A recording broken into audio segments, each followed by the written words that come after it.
L'année 2023 marquée par les célébrations du centenaire de la naissance de Bernard Clavel.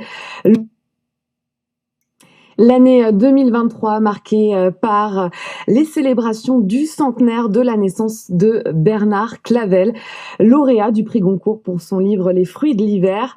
De nombreuses villes en Franche-Comté lui rendent hommage cette année. Josette Pratt, bonsoir. Vous avez partagé une partie de votre vie avec Bernard Clavel. Vous êtes également présidente de l'association Lire Clavel. Bonsoir, merci d'être avec nous. Bonsoir et merci de m'avoir avec vous. Quelques éléments clés d'abord racontés par Christophe Joly pour comprendre un peu mieux, un peu plus qui était Bernard Clavel. Né en mai 1923 à Lons-le-Saunier, Bernard Clavel aurait eu 100 ans. L'écrivain, décédé en 2010, laisse une œuvre gigantesque et l'image d'un honnête homme resté très attaché à cette terre de Franche-Comté. Bernard Clavel est à ce jour, avec Louis Pergaud, le seul lauréat franc-comtois du prix Goncourt qu'il décroche en 1968 avec Les fruits de l'hiver, dédié à la figure du père. Au fond de son cœur, ce sera son œuvre préférée. C'est un portrait sentimental et je crois que les plus beaux portraits dans l'histoire de la peinture sont toujours ceux que le peintre a fait du personnage qu'il aimait le mieux. Mais pour des générations de jeunes lecteurs, Bernard Clavel est d'abord l'auteur de Malataverne, l'histoire de 3 adolescents qui virent au drame. En 1972, le roman est porté à l'écran, tout est tourné dans le Jura. Myriam Boyer, pouvez-vous nous présenter vos partenaires du film? Ah oui, bien sûr. Alors, le rôle de Christophe, le chef de la bande, c'est Sylvain Rougerie qui le fait. Le Jura, la Franche-Comté, l'hiver et les vrais gens, c'est la toile de fond de l'œuvre de Bernard Clavel. Il demeurera à jamais un homme engagé à sa façon. Comme je ne suis pas un homme politique et que je déteste les partis politiques quels qu'ils soient, car je les considère comme des prisons, je me considère comme un écrivain engagé aux côtés de l'homme, mais pas du tout aux côtés des hommes politiques. Josette Pratt, merci d'être avec nous.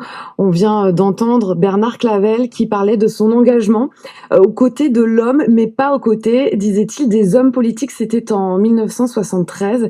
Est-ce que ces positions là-dessus ont évolué au fil du temps? Non, pas du tout. Oui, pas du tout. C'était un homme d'abord d'une très grande cohérence, qui a toujours continué d'apprendre. Ça ne l'a pas empêché d'être très ouvert, de rencontrer des personnages qui ne partageaient pas son avis, mais il est resté très indépendant et au fond à côté des gens, des êtres simples.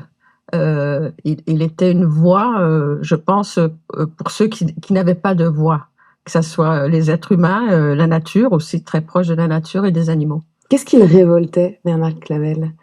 Bon, d'abord, la guerre, les guerres, la violence, donc le gaspillage aussi. Il était écologiste avant l'heure.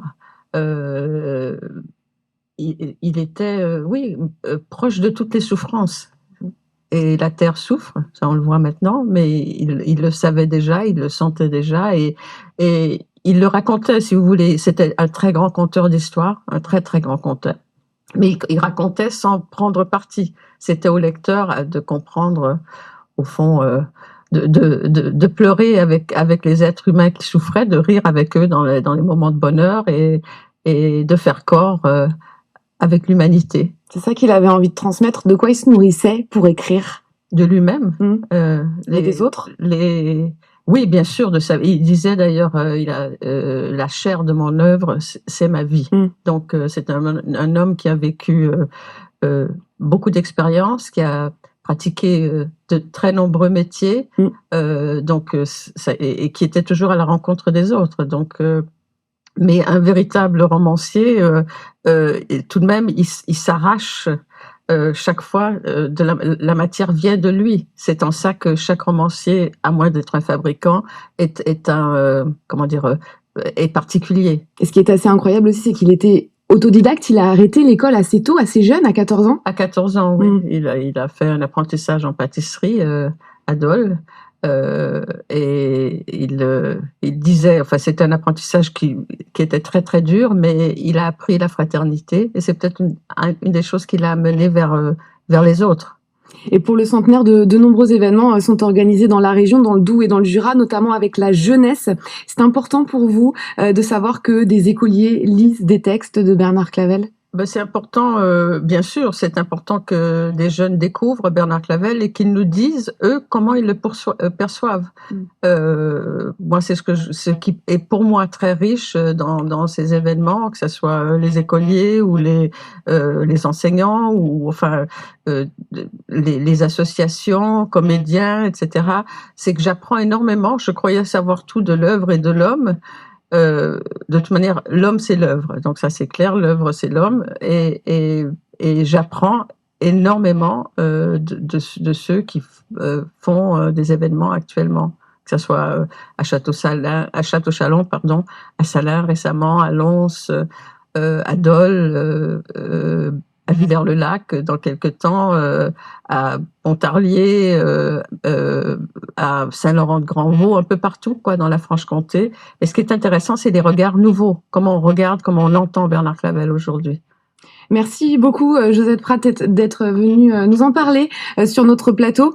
Et puis, si vous voulez en savoir plus encore sur la vie et l'œuvre de Bernard Clavel, retrouvez l'ouvrage de Gérard Chappé, intitulé Bernard Clavel, une destinée jurassienne. Merci, Josette Pratt.